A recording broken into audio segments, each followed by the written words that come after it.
तो इस वक्त मेरे साथ हैं हरियाणा की शिक्षा और महिला एवं बाल कल्याण मंत्री श्रीमती गीता भुक्कल जी।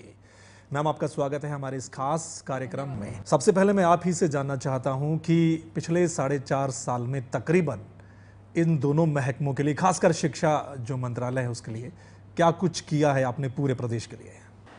देखिए, मैं एक बात कह सकती हूँ कि हमारी सरकार की प्राथमिकता में शामिल रही है दोनों के दोनों मंत्रालय, और विशेष तौर से शिक्षा विभाग की अगर मैं बात करूँ, हमने एजुकेशन को बहुत ज़्यादा प्रायोरिटी से लिया। जहाँ हमने शिक्षा के अधिकार कानून को बहुत अच्छे ढंग से लागू किया, जो कि पहली से लेकर 8वीं कक्षा तक है, जिसमें मुफ्त में कॉपी, किताबें, वर्दी, और नया कानून था, इसमें हमने बहुत ज़्यादा इन्वॉल्वमेंट पेरेंट्स की है, कम्युनिटी पार्टिसिपेशन, और एक अवेयरनेस लेकर आए कि शिक्षा जो है अति महत्वपूर्ण है और कोई भी बच्चा पैसे की कमी की वजह से घर ना रहे। इसके लिए सरकार ने प्रयास किया। स्टेट लेवल पर teacher training institute and research एक हम लेकर आए हैं, जिसमें 12वीं के बाद से ही बच्चा BA, BCom, BSc में एडमिशन लेगा, प्लस BEd की एक डिग्री रहेगी। वो हमारा कैंपस का है और ये फर्स्ट टाइम हम लोगों ने शुरू किया प्रारंभ इंस्टीट्यूट, जिससे कि अच्छे टीचर ट्रेनिंग्स दिए जा रहे हैं।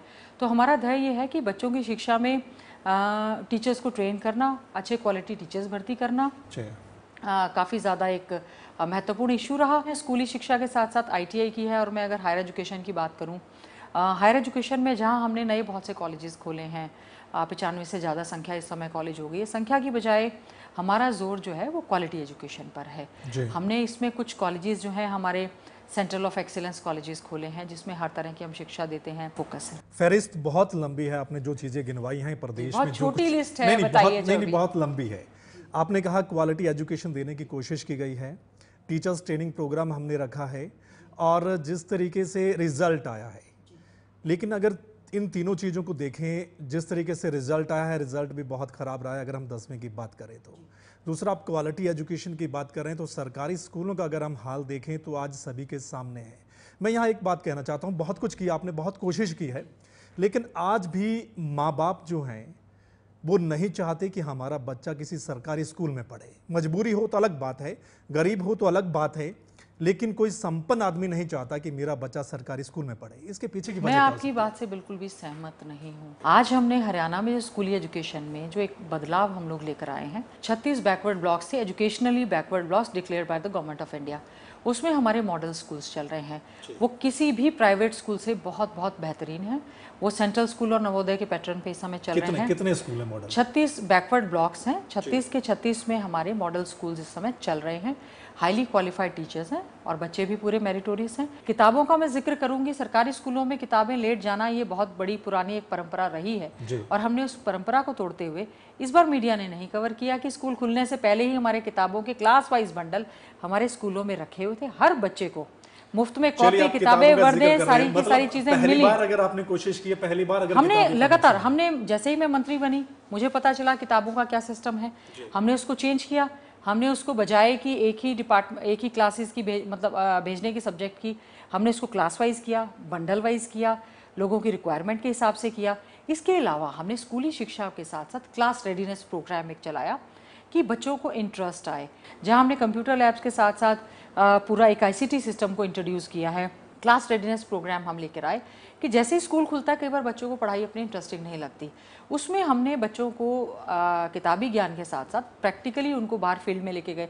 किसी को पता है कि रेलवे लाइन है, लेकिन रेलवेज हैं, बुकिंग कैसे होगी, बैंक्स हैं, बाहर हम उनको लेकर गए, चाहे कहीं भी उनको घुमाया, और बच्चों को व्यवहारिक ज्ञान हमने देने की कोशिश की। बहुत अच्छी बात, क्लास रेडीनेस का प्रोग्राम बहुत अच्छी बात है, लेकिन उसके बाद अगर बच्चों का इंटरेस्ट है तो उनको आगे कैसे ले जाया जाए, ये भी एक सवाल है। आपने कहा कंप्यूटर्स के लिए बहुत कुछ किया है, एजुसेट के लिए बहुत कुछ किया है, लेकिन मेरे को लगता है कि दोनों चीजें फ्लॉप रही हैं, चाहे हम कंप्यूटर की बात करें, अभी आप जाकर हमारे, देखिए आप करें। हमारे जाकर अभी एजुसेट का आप देख लें, जो मैंने कल ही अधिकारियों के साथ मीटिंग की है, अभी जो आंकड़े हमारे 38 से 40% थे, करीबन 70% तक जो है हमारा एजुसेट सिस्टम बहुत ही बेहतरीन ढंग से हमारा सैटेलाइट के थ्रू, क्योंकि इसरो की सैटेलाइट में शिफ्टिंग ऑफ सैटेलाइट का कार्य चल रहा था।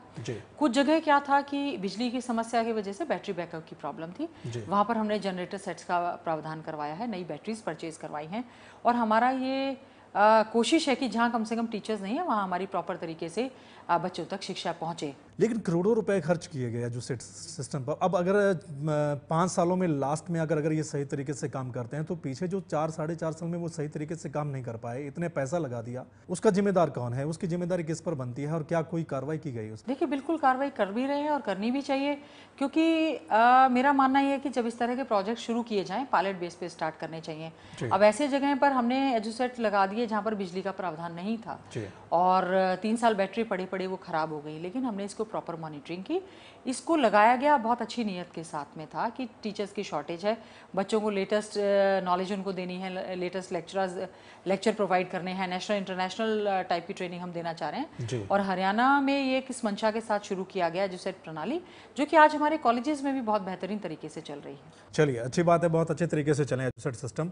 इंफ्रास्ट्रक्चर पे कितना जोर दिया गया? आप कहते हैं कि डुअल डेस्क भी हम उपलब्ध करवा रहे हैं, लेकिन बहुत सारे स्कूलों को देखें, गांव में देखें तो अभी भी बेचारे टाट पट्टी पर बैठकर पढ़ते हैं या बाहर बैठकर पढ़ते हैं। देखिए अभी क्या करीबन 100 करोड़ रुपए का प्रोविजन हमने किया, और एक मंत्री होने के नाते ये मेरी जिद है कि हमारे सरकारी स्कूलों के बच्चे जमीन पर नहीं बैठेंगे, और रेगुलर सप्लाई हमारे ड्यूल डेस्क की आज के समय में हमारे स्कूलों में जा रही है। कितने हमारे पास खबरें आई मिड डे मील की कि कभी छिपकली मिल रही है, कभी चूहा मरा हुआ मिल रहा है, लेकिन चूहा तो घर में भी मर सकता है, छिपकली खाने में गिरना बड़ा दुर्भाग्यपूर्ण है। इतना ध्यान क्यों नहीं दिया गया? मॉनिटरिंग सही तरीके से क्यों नहीं हुई कि खुले में खाना बन रहा है, ध्यान नहीं दिया जा रहा और बच्चों को परोसा जा रहा है?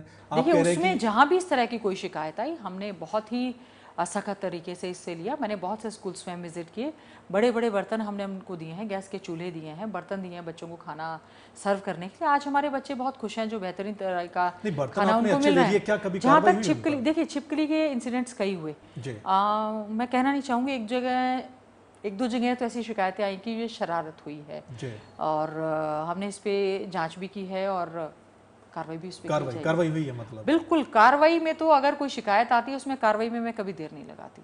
कितने बंदों पर तकरीबन कितनी शिकायतें? अधिकतर देखिए कुछ जिलों में ऐसी शिकायतें आई थी कि कुछ मिड डे मील कुक हमने लगा रखी हैं या एस्कॉन का खाना आ रहा है। तो देखिए एस्कॉन का खाना पूर्णतः जो है मशीनों के तहत बनाया जाता है, उसमें बहुत ही अच्छे ढंग से उसकी पैकिंग होती है। अब आते हैं कि मेरे को लगता है कि आपका महकमा है जिसके खिलाफ सबसे ज़्यादा धरने और प्रदर्शन हुए हैं आज तक, अगर मैं देखूं तो। जी, हर रोज हम देखते हैं कोई अध्यापक संघ प्रदर्शन कर रहा है, धरना कर रहा है, कभी शिक्षा सदन के बाहर बैठा है या आपके घर के बाहर, निवास के बाहर आ जाता है धरना प्रदर्शन करने के लिए। मतलब इतने धरना प्रदर्शन, लेकिन क्या लगता है कि सोल्यूशन क्यों नहीं निकाला गया? हर बार आश्वासन पर ही अटकता रहा है काम, और तकरीबन 5 साल पूरे होने वाले हैं। ऐसा क्यों रहा कि कोई भी सेटिस्फाई नहीं है, या उसको सेटिस्फाई करने की कोशिश नहीं की गई, या कितनी कोशिश की गई? यहाँ पर जिम्मेदारी किसकी बनती है? जिम्मेदारी तो देखिए लोकतंत्र प्रणाली में धरना प्रदर्शन करने का सबका अधिकार है, लेकिन हमने उसके लिए उनकी ग्रीवेंसेस के लिए अलग से सेल बनाए हैं। ऑलरेडी मीटिंग्स होती रहती हैं। हम तो शिक्षक जो हमारे हैं उनसे ये उम्मीद करते हैं कि वो जो सबसे पहली उनकी जिम्मेवारी है, शिक्षा के मंदिर में वो बच्चों को पढ़ाने के लिए जाते हैं, अपने आचरण को भी उसी प्रकार से वो रखें। हमने कभी भी ऐसा नहीं कहा है कि अगर धरना प्रदर्शन देने की आवश्यकता है तो वो ज़रूर करें, लेकिन अगर उनकी प्रॉपर तरीके से सुनवाई है तो उसमें उनको पीछे नहीं हटना चाहिए। आज हम केवल शिक्षकों, जो कि हमारे हाईली पेड गवर्नमेंट टीचर्स हैं, हाईली क्वालिफाइड हमारे गवर्नमेंट टीचर्स हैं, कम से कम हम मुझे बेहतरीन रिजल्ट्स की उम्मीद करते हैं। जहां टीचर्स अपनी जिम्मेवारियों में कोताही बरतते हैं वहां उनके खिलाफ सख्त कार्रवाई करना या उनको ट्रेनिंग देना कोई गलत बात नहीं है। नहीं, बिल्कुल, आप जो भी मतलब अच्छा स्टेप लेते हैं, अगर शिक्षक उसके खिलाफ होते हैं, धरना प्रदर्शन करते हैं, तो फिर आप उस पर डटे क्यों नहीं रहते? आप फैसला वापस क्यों, सरकार दबाव में क्यों आ जाती है कि हम फैसला वापस लेते हैं, ये प्रोग्राम नहीं होगा, ये नहीं होगा? देखिए जहाँ तक दबाव की बात है कि जो हमारे शिक्षक संगठन है वो पॉलिटिकल संगठन के रूप में भी कई बार काम करते हैं। वो कहते हैं कि वो BLOs हैं, उनसे एक्स्ट्रा काम लिया जाता है। कुछ उनकी भी समस्याएं हैं, कुछ सरकार के भी जो है अपनी लिमिटेशंस होती हैं, लेकिन हमने हमेशा एक कोशिश की। हम लोगों ने national level teacher training institute and research बना रहे हैं।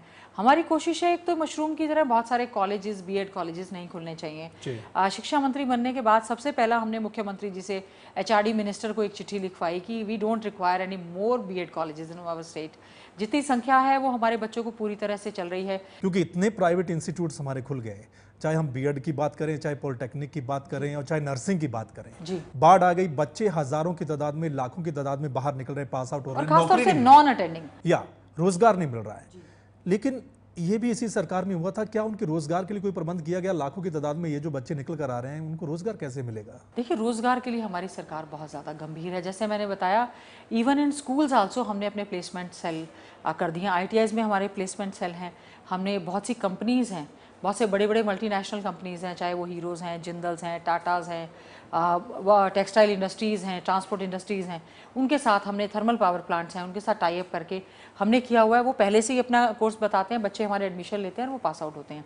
न केवल सरकारी नौकरियां, हज़ारों की तादाद में सरकारी नौकरियां निकल रही हैं। आज करीबन 65,000 के करीब नौकरियां जिसकी की भर्ती प्रक्रिया इस समय चल रही है। ये जो कोर्सेज हम इसमें करवा रहे हैं, इसमें हम सेल्फ एम्प्लॉयमेंट की बात भी करते हैं कि ना बच्चे केवल सरकारी नौकरी ही पाए, बल्कि वो स्वरोजगार में भी रुचि लें। और इसके लिए भी हमने सर्टिफिकेशन की विशेष व्यवस्था की है। हमारी एक कोशिश है कि अच्छी क्वालिटी एजुकेशन दें ताकि प्रदेश के साथ साथ देश का नाम रोशन हो। बिल्कुल, क्वालिटी एजुकेशन मिलनी भी चाहिए। लेकिन बातचीत में अभी थोड़ा सा वक्त तो चला एक छोटे से ब्रेक का, जल्द वापस लौटते हैं।